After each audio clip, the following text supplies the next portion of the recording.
अस्सलाम वालेकुम ग्रेड 2। मैं आपकी उर्दू की ऑनलाइन टीचर हूँ। तो डियर स्टूडेंट्स, आप अपनी किताब गेंदा का सफ़ा नंबर 4 खोलें। तो सफ़ा नंबर 4 पर जो हमारा आज का टॉपिक है वो है अल्फाज साज़ी। तो सबसे पहले हम ये देखेंगे कि अल्फाज साज़ी क्या है।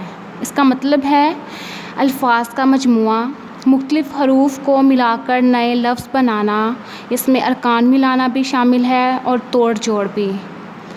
तो हमारे इस टॉपिक में, इस उन्वान अल्फाज साज़ी में आज हम सबसे पहले मुख्तलिफ़ हरूफ के ख़ानदान देखेंगे। तो इसमें सबसे पहले जो है लिखा हुआ है आपकी बुक पर वो है बे का ख़ानदान। तो बे का ख़ानदान कौन सा है? ऐसे हरूफ जिनकी शक्ल बे जैसी होगी वो बे का ख़ानदान होगा। तो उन हरूफ में कौन कौन से लफ्ज़ आते हैं? बे, पे, ते, टे, से। इनकी शक्ल एक जैसी है, बे से मिलती है, इसलिए ये बे का ख़ानदान है। तो इससे नेक्स्ट बॉक्स में आ जाएं। उसमें उन्होंने बताया है जीम का ख़ानदान। तो जीम के ख़ानदान में कौन से हरूफ शामिल हैं जिनकी शक्ल जीम से मिलती है? तो उसमें आ जाते हैं जीम, चे, हे, खे। तो ये है जीम का ख़ानदान। अब इसी तरह आगे उन्होंने दाल का ख़ानदान बनाया है। मतलब जिन हरूफ, ऐसे लफ्ज़, ऐसे हर्फ जिनकी शक्ल दाल से मिलती है वो दाल का ख़ानदान है। दाल, डाल, जाल। फिर आगे आ जाता है रे का ख़ानदान। रे में कौन कौन से लफ्ज़ आते हैं, हर्फ आते हैं? रे, रे, जे, से। ये सारे हरूफ रे जैसे हैं, तो ये रे का ख़ानदान है। इसके अलावा जोड़े, जिनको पेयर कहते हैं, वो भी हैं हमारे। उसमें कौन कौन से हैं? सीन, शीन, इन दोनों की एक जैसी शक्ल है, तो ये जोड़े हैं। स्वाद, ज़्वात, तोएं, ज़ोएं, आइन, गाइन, फ़े, काफ, काफ, गाफ। ये सारे जोड़े हैं। फिर हमारी अलिफ बे में कुछ ऐसे हरूफ हैं जिनके जोड़े भी नहीं हैं और जिनका ख़ानदान भी नहीं है, वो अलग हरूफ हैं। तो उनमें कौन कौन से हरूफ आ जाते हैं?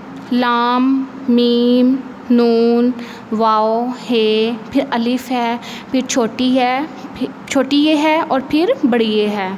जैसे कि आपकी बुक पे सारे हरूफ लिखे हुए हैं, आप देख सकते हैं। तो ये हमारे हो गया ख़ानदान अल्फाज साज़ी में। तो अब हम अपना नेक्स्ट देखते हैं। उसमें आ जाते हैं शरारती हरूफ। तो शरारती हरूफ कौन से हैं? ये हरूफ दूसरे हरूफ से पहले आएँ तो अलग रहते हैं। मतलब इनकी जो साउंड है, इनकी जो आवाज़ आती है वो अलग से होती है। तो इनमें कौन कौन से हर्फ हैं या हरूफ हैं? अलिफ, दाल, डाल, जाल, रे, रे, जे, से और वाओ। ये सारे वर्ड्स अगर किसी हरूफ से पहले आएंगे तो इनकी अपनी एक अलग से आवाज़ होगी। जैसे उन्होंने हमें मिसाल दी है, अलिफ को सीन के साथ मिलाएं और अलिफ के नीचे ज़ेर है तो बन जाता है इस। तो अगर हम इस पढ़ेंगे तो अलिफ की जो साउंड है वो अलग से हमें आवाज़ आएगी और सीन की हमें अलग से आएगी। फिर है दाल, बे, दब। फिर है रे, सीन, रस। फिर दाल के ऊपर पेश है और उसको मीम के साथ मिलाया हुआ है, वो है दुम। फिर अगला वर्ड देखिए उन्होंने वाओ, जे, नून, वज़न। फिर है दाल, रे, वाओ, अलिफ, जे, हे, गोल वाला हे। तो ये सारे वर्ड्स को अगर हम मिलाएं, हरूफ को मिलाएं, तो हमारा क्या लफ्ज़ बनता है?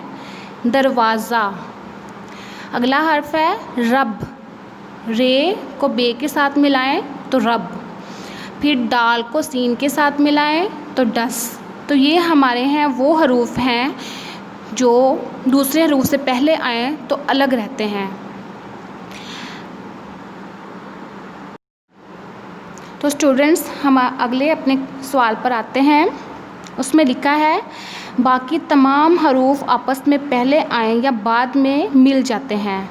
अब इसके नीचे उन्होंने मिसाल दी है। सबसे पहले है बे प्लस सीन। अगर हम बे को सीन के साथ मिलाएंगे तो हमारा लफ्ज़ बन जाता है बस। गैन प्लस स्वाद, तो गैन को स्वा के साथ मिलाएं गस, बे को तोइन के साथ मिलाएं बत, स्वाद को फे के साथ मिलाएं सफ़।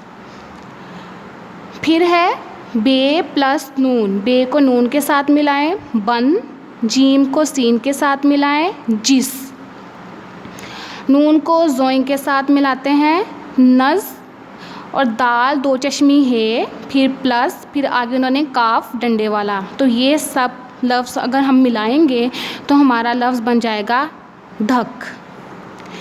अगले जो उन्होंने क्वेश्चन दिया है या सवाल दिया है उसमें उन्होंने बताया है आइन गैन की अशकाल, जो आपका जोड़ा है आइन गैन उसकी अशकाल में क्या है। आइन गैन किसी लफ्ज़ के शुरू में हो तो अपनी शक्ल आधी करते हैं, जैसे आइन, जैसे उन्होंने औरत लिखा है तो इससे पहले आइन को वाव के साथ मिलाएं। आइन गैन किसी लफ्ज़ के शुरू में हो तो अपनी शक्ल आधी करते हैं, जैसे है औरत, आइन वाव, वाव से पहले जो आइन की शक्ल है वो आधी है, फिर रे और ते, इन तीनों वर्ड को हम मिलाएंगे, अल्फाज को मिलाएंगे तो ये औरत बन जाता है। फिर है दरमियान या आखिर में मिले हुए हों तो इनकी शक्ल बदल जाती है, जैसे बे आइन दाल बाद, जीम मीम आइन जमा। आगे हम इन अल्फाज को मिलाते हैं। उन्होंने लिखा हुआ है किताब पर मीम आइन प्लस लाम वाव मीम, ये सारे वर्ड्स को हरूफ को हम आपस में मिलाएंगे तो हमारा जो लफ्ज़ बनेगा वो है मालूम। अगला लफ्ज़ मीम आइन प्लस नून छोटी ए, तो ये बन जाता है मायनी। अगला सवाल काफ और गाफ अलिफ और लाम के साथ मिलते वक्त गोल हो जाते हैं, जैसे काफ अलिफ का, काफ को लाम के साथ मिलाया तो कल। आगे इन हर्फ को मिलाते हैं गाफ प्लस अलिफ, गाफ अलिफ गा, फिर है गाफ लाम छोटी है, इन तीनों को मिलाएंगे तो ये बन जाएगा गली।